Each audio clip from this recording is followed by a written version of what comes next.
G'day and welcome to the Grow a Small Business Podcast. I'm your host, Troy Truen. Each week, we speak with an owner who has grown a business with 5 to 30 team members to something bigger. Diving into their numbers and unearthing the pain they've experienced, we explore what they did to overcome each barrier and what they would do differently from day one. Let's get into it. We'll have all the show notes and any resources mentioned in the cast on our website. After 10 years in London, Ed moved back to Australia in 2009, left his consulting career and opened the Australian branch of a specialist SAP consulting business with sisters offices in UK, Singapore, Germany, USA and Malaysia. Starting with himself and a great business partner, they now have a team of 32 FTEs, with 20 of those based in Malaysia, focusing on back office tasks for Australian clients. Revenue has grown more than tenfold in the 11 years and growth has been funded organically from profits. They have a good commitment to culture, especially with the 2 offices split between Melbourne and Sydney, and the group of 6 country offices meet up regularly too. During recruitment, they have a strict no dickhead policy. Ed believes the hardest thing in growing a small business is switching off. There is always something to be done. And advice he'd give himself on day one is don't go it alone. Having a partner to bounce ideas off and back each other up makes a world of difference. Welcome everyone. Today I'm interviewing Ed Davis from Turnkey Consulting. Thanks for your time today, Ed. No worries, Troy. Good to be here. Let's start how we know each other so the audience has a bit of context. Do you remember how we first met? Yeah, I do actually. It's going back a fair way now. We worked together at PricewaterhouseCoopers in the late 1990s. Yeah, was it 98 you'd left Pilkington Glass and went to PwC? 97, I think I joined there. Yep. Yeah. So we were in the same team there. Sort of kept in touch after we left, and we both did a stint in London as well, where we overlapped a little bit. Yes, that was great fun, wasn't it? Sure was. I distinctly remember how we met because I was there at PwC one day and you've just walked up to me and said, "Hi, I'm Ed. I think we're related." I do remember that actually. Yes. So my aunt, through my stepmother and your aunt are related. Through Pauline remarrying. That's right. Yeah. Well, tell us the audience a bit about your business, where it's located, what it does, and how it makes money. Yeah, okay. So Turnkey Consulting, we're an Australian business, but we're actually part of a global company. In Australia, we're located in Melbourne and Sydney, and we're headquartered in London, operating in around 6 countries around the world. Great. And the consulting you do is SAP? Primarily around SAP. So for those who don't know it, it's SAP is the largest enterprise resource planning software company. Major businesses, Fortune 500, governments are all users of this software that helps them to run their sort of end-to-end business processes. Yeah, some of the biggest companies in the world use it. I think I remember it started in 1974 in Germany. 5, I think they were pharmacists or engineers or something, weren't they? Not really computer technicians. Yeah, that's right. Yeah. So it's been around for a long time now. It's more than 40 years old. And what other countries does Turnkey have offices in? So headquartered in UK and operating in Germany, with SAP, of course, being a German-based company. And we are also in the US, Singapore, Malaysia.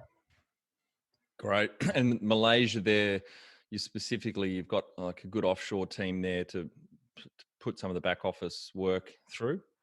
That's right, yeah. So we run our managed services through our Malaysian office. So we have a team of about 20 just dedicated working on Australian clients. There's a few more of them than that working on other clients around the world. Great. And how big's the office here or the business here in Australia? How many staff? We're about 12 full-time at the moment. Great. Fantastic. Yeah. And maybe tell us how you started out, how you got into the business, because you're obviously a part owner of the Australian office or company. Yeah, that's right. So my background was in SAP and specifically in the security of SAP systems, as we were trained in at PwC all those years ago. And following my time at PwC, I went on to work at Shell. Moved over to London and worked for Shell for around about 10 years as a security architect for their global SAP rollout. That was a great time. Got to travel around the world and worked with a fantastic team. Learned a lot, and also during that time is when I met Richard Hunt, who is the founder of Turnkey. So he tried to recruit me back when I was living in the UK, but didn't quite convince me at the time. But then I happened to move back to Australia and join up shortly after that. Yeah, right. And what year was that? It was about 2009. Great. About 11 years ago now. And how old were you when you decided to make the jump into running your own business? I was in my mid-30s. Yep. Great. Yeah. Yeah. And do you have any key numbers you can share with us to illustrate the growth over the last 11 years here with the Australian office? So over that time, the revenue has probably grown about tenfold. So in the beginning, it was really just a one or two man band, and then over time we've added more staff as we've grown and picked up more and more clients and projects. It's gone in stages, so it hasn't just been a sort of straight trajectory. Sort of goes in spurts. But yeah, the last sort of probably 4 or 5 years have been very strong. Yeah. In growth. Great. And tell us some of the customers you work with here in Australia. They're some of the country and the world's biggest companies, aren't they? Yeah, they are. We work with one of the country's largest retailers here, as well as some of the government departments, particularly New South Wales, where we have a strong presence. New South Wales government is a big client of ours. And I'm going to ask this tricky question that recently introduced by Ben Crowley at Bulk Nutrients. When was the moment you felt like you had succeeded? Right. I'd say it was probably around 2017. We got those two major customers on board, the retail customer and the government one. And that time we sort of started to hire having multiple people engaged on projects at single clients. So I think that was a sort of a breakthrough for us. And we also around that time started to get asked by some of our clients whether we do work outside of SAP, which I thought was a great compliment actually, because they obviously feel that we understand that stuff well enough that they'd trust us to do related work, but beyond the typical boundaries of where we've been operating. So yep. That's led to a real growth opportunity for us as well. What does success look like to you? Well, success, it's a hard one to define. I think being able to sleep well at night and just knowing that you're providing job security for your staff, that feels like success, as well as getting great feedback from your clients when they tell you that your team's doing a great job. Then that's certainly very satisfying. Yeah, right. Great. And what about funding the business growth? Have you taken on investors or bank debt, or has it all just really been out of cash flows? Yeah, it's been organic. We haven't really borrowed any money. There was no startup capital injected or anything like that. In the early days, we had a salary model which was sort of success-based, and it meant that we weren't always earning our market rate, of course, but that's pretty normal with starting to get a business up off the ground. Yeah. And if you're a startup today and with plenty of funding, would you go into your industry? If not, why, and what else would you do? Yeah, look, certainly the cybersecurity industry is growing, and it's there's headlines every day around different hackers and breaches that have occurred. So it's definitely a good place to be in. Don't know whether I'd particularly want to be starting up a business right as we are today.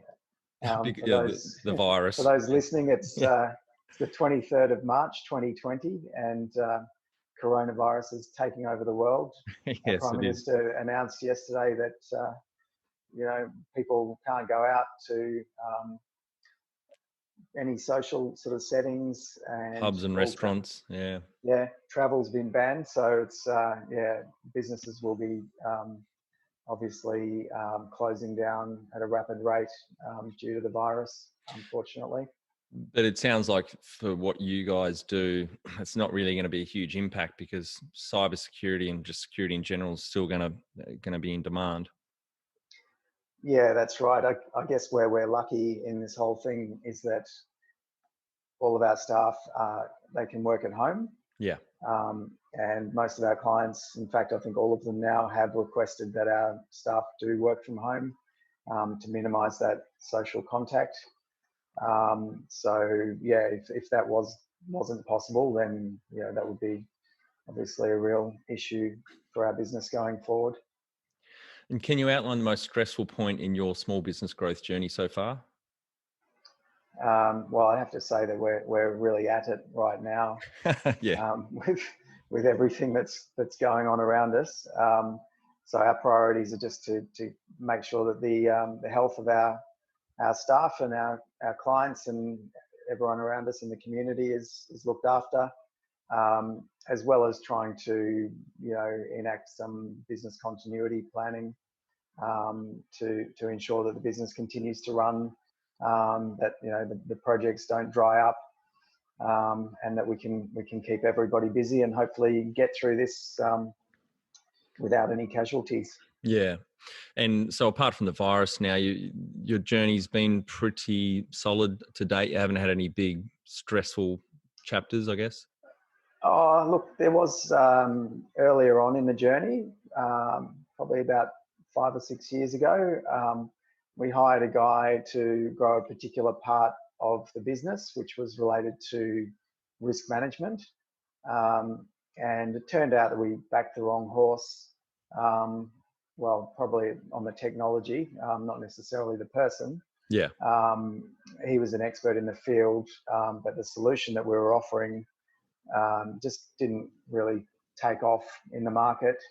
And we kept on pushing it probably a bit longer than what we should have. And that ended up having a financial impact on us. It probably set us back a year in terms of our growth and the progress that we made. Yep. Right.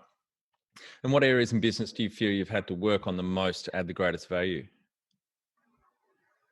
Yeah, that depends, I think, a bit on what stage the business is at. Mm-hmm. So in the early days, we're really focused on developing the brand and the pipeline of work. And I think now we have a reputation, and customers know us and come to us a lot more than they used to. So now that we're more established, we've been focusing on maturing our governance processes and really trying to hold ourselves accountable to achieving our targets. Right. Yeah. So what were some of the things there you did to kind of beef that up? So introducing some more discipline particularly around the sales process, in terms of cadence of meetings, taking formal actions, tracking those through, and just really being disciplined and doing what we say we're going to do. Yeah, right. And so in the last few years, would you say you've therefore had more growth because of that discipline, greater discipline on sales? Yeah, it has translated. Opportunities don't fall through the cracks. And reporting, I guess, is the other side of it as well. So we've established actually formal board and quarterly board reporting, where we do full review of financials and forecasting into to future quarters and so on. Yeah, great. Out of interest, how big's your board? How many people sit on that? There's 3 of us. Mm. So myself, my business partner, and then we have a kind of a non-executive director who we've brought in, who he's very experienced in running IT companies. He's set them up and sold them off himself before. He's currently the CEO of another IT consulting company. Great. Sounds like a perfect. Based here in Melbourne. Yeah, he's good fit for us. That's good. And what have you enjoyed the least about managing the fast growth? There's been some times where you might get a potential client that puts out an RFP or asks you for a proposal, often with a very short lead time. So of course, you move heaven and earth to get it done, and then meet the deadline, and then you may not hear back. You don't hear back. Yeah, right. That is very frustrating. Yeah, that's probably what shits me the most. And what's been the biggest mindset shift for you in this small business growth journey? Well, it probably sounds like a cliche, but really just getting your mind into working on the business, not in the business. Yep. So since we hit a certain growth point, we were able to step away from the billable client work and just focus on the running of the business, which has definitely helped us to grow and run more efficiently. Yeah, last week I interviewed Dan from KPD Industries, and he went to the extreme step of moving from Victoria down to Tasmania to get away from the detail and working in the business. That was his explicit reason. His primary reason for moving to Tasmania was just to get out of the detail, so his team wouldn't bother him with the stuff that's in the business, and he could spend more time working on the business. Well, that does sound pretty extreme. Yes. Well, you and Kirsty should consider moving to Tassie with the boys. Yeah. Yeah. Okay. Maybe one day. And what's the number one habit you think a small business owner needs to develop and maintain? So in the consulting area, for us, I think we just always need to be on the lookout for, obviously, for new business, but also for people who can execute it well. And who will fit in with our company's culture. So we really sort of pride ourselves on the culture that we've built within the team, very close-knit team that we've built up. So it's important to maintain. Be the change you want to see in your business. Become more productive and less stressed with our free Transform Your Performance online course. Once you see the benefits, put your entire team through the course at no cost. We start out by telling you the secret to guaranteed success, then over 100 lessons help you be more focused, present, productive, and feel more in control about work. growasmallbusiness.com. Can you talk how you've added people to the team over time, some wins, mistakes, and advice for those listening? Yeah, for sure. So my business partner and I, we always interview candidates together. And it's funny now, without even communicating to each other during the interview, we'll know pretty quickly whether someone's the right fit or not. So the interview will either conk out fairly quickly and we'll show them the door. Yes. Otherwise, if it goes the other way, then we really sell the virtues of being part of an elite team of specialists to them, and really try to obviously motivate them to come and work with us. Something else, we have a no dickhead policy. I love that saying. Yeah, works pretty well. If people can categorize themselves, then in one or two cases they have left fairly quickly. Yep. But otherwise, our average tenure is probably around 3 or 4 years for most of the staff. Yeah, it's pretty good for in the consulting space. I think that's a pretty good average. Yeah. And what are some of the things you recommend to building a sustainable and kick-ass culture to help with growth, especially there's been a few that I've interviewed that have a disparate team, but you're split between Melbourne and Sydney. You've got teams in both. So how do you keep the culture together? Yeah, so we try to really be very active and social. Well, when we were allowed to be, we did. Yeah. Now, maybe a bit trickier these days, but Yeah. we would get the team together, the whole team together 4 times a year. And just last January, we had an away day where we spent half the day on the strategy and preparing for 2020. And then the other half of the day, we had a nice lunch and went barefoot bowling in North Sydney, Oh, beautiful. which was Yeah. great fun. Yeah. Great. Yeah. I think that's really Um, important. I read something recently about, especially remote kind of companies, instead of for the owners and founders to think about, instead of paying rent, if a lot of people are working from home, you invest that money instead into flying people in to meet each other every 3, 6, or at least 12 months to keep that bond growing. yeah, yeah. No, we do that. And in fact, because we're a global team, we also occasionally organise global training courses, which will be conducted in one of our centres, whether it be London or KL or even Sydney. And we'll get people who are interested in a particular topic together and run an internal training course. That's a great So that idea. way, yeah, they get to not only learn something new, but network within the global community so that they really feel part of that. Yeah, right. And how much professional development did you invest in yourself, like books, courses, training, conferences, or other events? Yes, I've done quite a bit on my own personal development. About 5 years ago, I did an executive coaching course with a former CIO. It's a guy called Heiner Cast. He runs a business called Let's Talk Coaching. Mm-hmm.